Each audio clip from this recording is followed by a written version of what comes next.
Danger Dolan. From sports that combine chess and boxing to games played atop an elephant, we count 15 of the dumbest games ever turned into competitive sports. Number 15. Crab racing. This is a sport found in the Baku village of Tobago, and even though you might laugh at it, to the village, this is some serious shit with jockeys, training and selective breeding. The crabs are harnessed and prodded to get them to run in the correct direction, with crowds cheering the winner. Once the race is concluded, the people are rewarded with a dinner of fresh boiled crab, usually made from the contestants themselves. Number 14. Cheese rolling. Cooper's Hill near Gloucester in England sees a wheel of cheese tossed down a steep hill, and a bunch of people falling down trying to snag it. It has now become a world famous event with contestants from a whole manner of countries.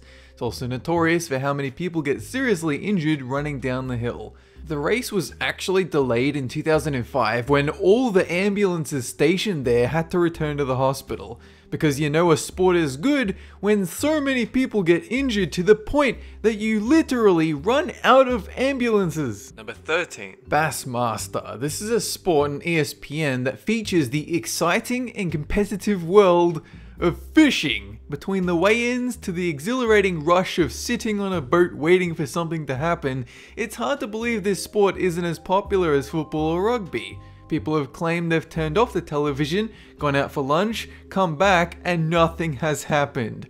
It almost makes you wish someone would throw a block of cheese down a hill to spice things up. Number 12. Chess boxing. Exactly what it sounds like. A chessboard is set up in the middle of a boxing ring, and two players duke it out in 4-minute rounds. After those 4 minutes, they're required to stand up and engage in a boxing match for 2 minutes. The winner is declared based on whether you've been knocked out or suffer a checkmate. The idea for this actually came from a graphic sci-fi novel from 1992, because that's where all good ideas come from. Number 11. Ferret legging. This is an endurance test in which you open your pants, drop a crazy ferret in there, and see how long you can last. It's been described as a dying and sometimes illegal sport, but even so, there have been multiple events held in a variety of countries.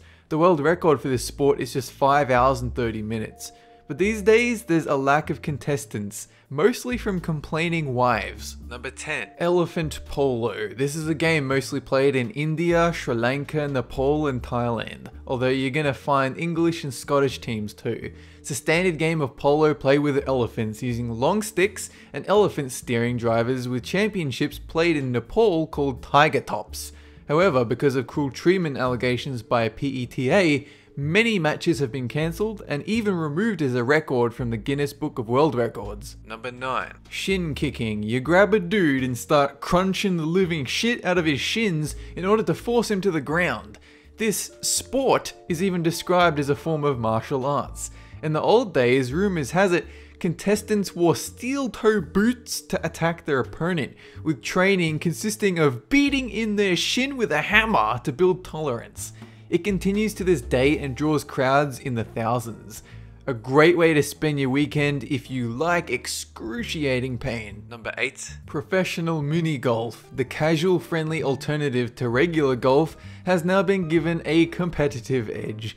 Even though the thought of this relaxed, chilled out version of golf with TV broadcasting, sponsorship deals and international championships seems silly, it's actually quite popular. Some of the main issue is funding though, such as with the British Mini Golf Association, one of the few sports not recognised by Sport England, and therefore not eligible for funding. Number 7. Bog snorkeling. This is like regular swimming, only without traditional swimming techniques, only flippers in disgusting, stinky bog water.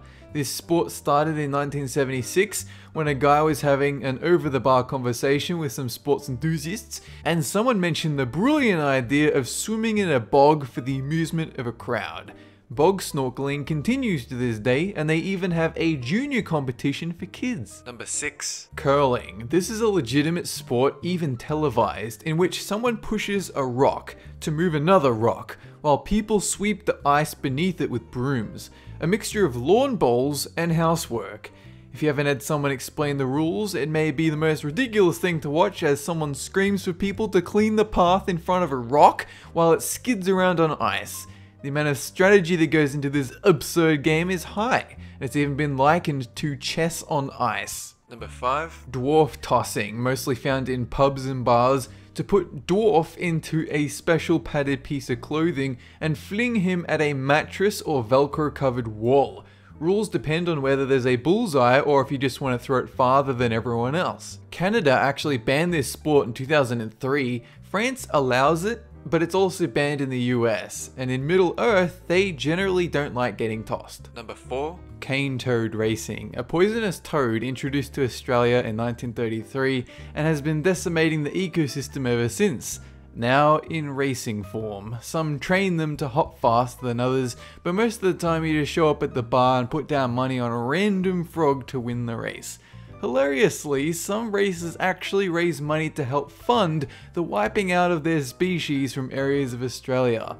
They are racing to their deaths. Number 3. Sauna championships. People sit inside a sauna and attempt to hold out the longest while the temperature slowly increases bit by bit. Last man standing wins. This sport was invented by a bunch of drunk Finnish guys when their swimming hall kicked them out for spending too much time in the sauna. But even after it gained popularity, the man who died in 2010 from too high temperature put a damper on competitions moving forward. Number 2. Extreme ironing, a dangerous sport in which you take your ironing board to the top of a thin precipice and iron your shirts while avoiding death. In 1997, one guy from England wanted to go rock climbing but still get his ironing done, so he took the board up and did the laundry. The sport took off after that, although recognition as a legitimate Olympic sport has a long way to go. Number 1. Toe wrestling. The objective of this sport, as you might be familiar with, is to pin your opponent's foot down for a few seconds using your toes. This one has its roots all the way back in the mid-1970s, born from a pub conversation. One of the top players in current championships is called Paul Terminator Beach. I shit you not. That's it for this countdown. And have a good one!